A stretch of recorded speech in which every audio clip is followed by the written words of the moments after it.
I came into the room tonight, and the place is buzzing with excitement. And yesterday there was a big inauguration of the Vedic sciences, and there'll be a new college or a new university. Can you tell me about that? Can you elaborate on that?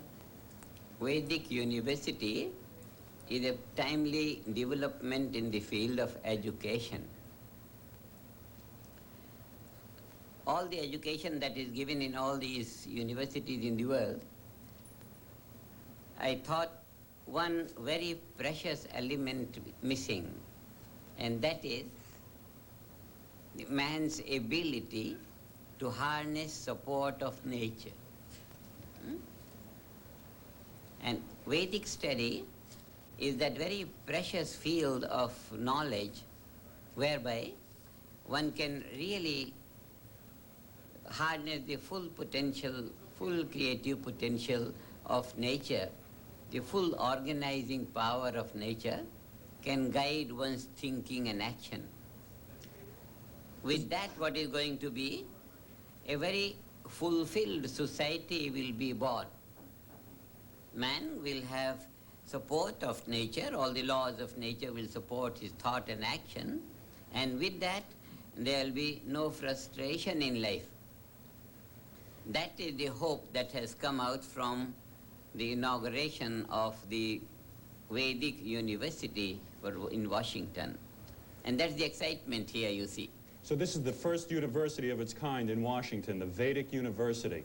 I think the second in the world, and first, of course, in Washington. That's very exciting news. Now, you say that we will have support of nature. What does this mean? What can man expect once support of nature comes to Washington and places around the world as Vedic universities are set up? What is support of nature?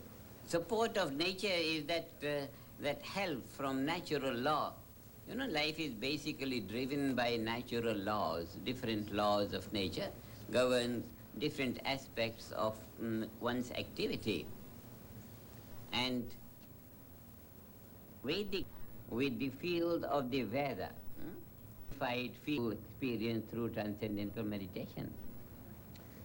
At the Vedic, with the Vedic schools, and with people becoming more enlightened, I understand there'll be a concentration on medicine.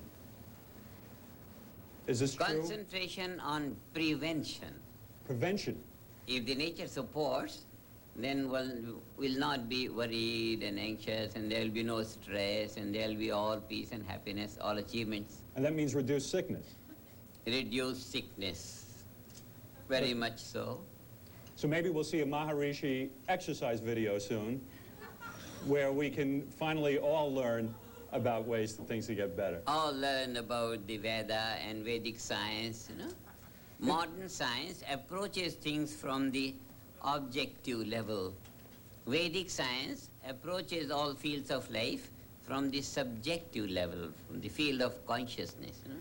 Is it really possible to have a dream where there'll be a trouble-free society? Is it possible that governments can represent all of the people? Is that part of the dream for the inauguration? That's soon going to be an actuality, no? This was the dream of all the wise throughout the ages, but now that is going to be a substantial realization of today's society. Governments represent the people anyway. But with this, the national consciousness will be more coherent, more supported by nature, and then the governments will be the first beneficiary of this. The governments will be supported by nature. All the plans and programs of the government will come to be materialized, and that will be the positive gain for the nation.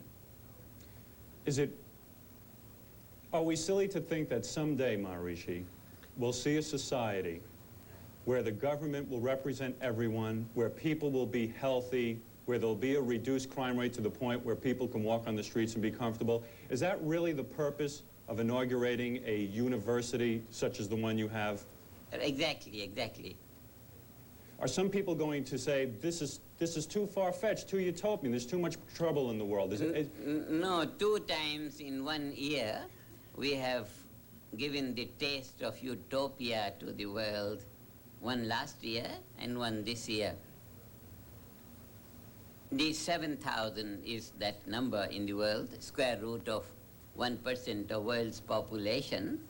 They come together and practice this technology of the unified field, and thereby all identify their conscious mind with the unified field, most basic level of creation, from where the laws of nature govern all activity in the cosmos, and create evolutionary trends in society.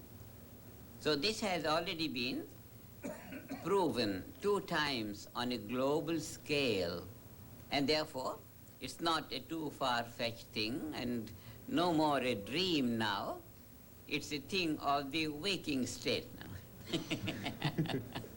Not a thing of the dreaming state, nothing of future, but this year it is the thing of the present, and this year it is a thing of the past also.